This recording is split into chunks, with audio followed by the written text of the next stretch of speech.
Having the printout of the actual bone that they're going to be working on is a game changer for the ability for a surgeon to understand how exactly they're going to attack that surgery when they put the knife to skin.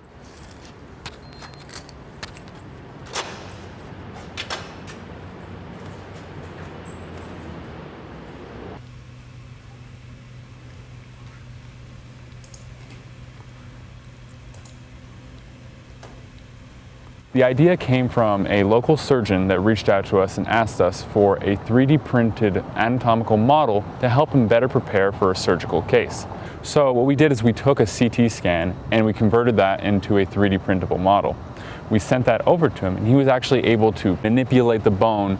He was also able to take the actual implant and practice on it so that he knows the exact size he needs and the location.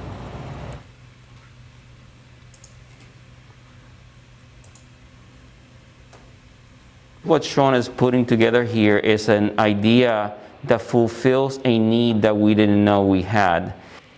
No one has held the larynx in their hand in a malleable way before that you could put sutures and pull that arytenoid back. You can touch it, you can move it, you can look at it, you can turn it around. Man, this is unbelievable. So this type of technology is available in the human field, but the main issue is the cost. Insurance usually reimburses everything, so these models can cost thousands and thousands of dollars. Our goal as a company is to create a business model and a sales model that reflects the veterinary market, that makes veterinarians and their pet owners able to actually afford this type of technology. And really what that does is just that benefits everyone. That benefits the pet, the owner, as well as the surgeon to make it an easier procedure.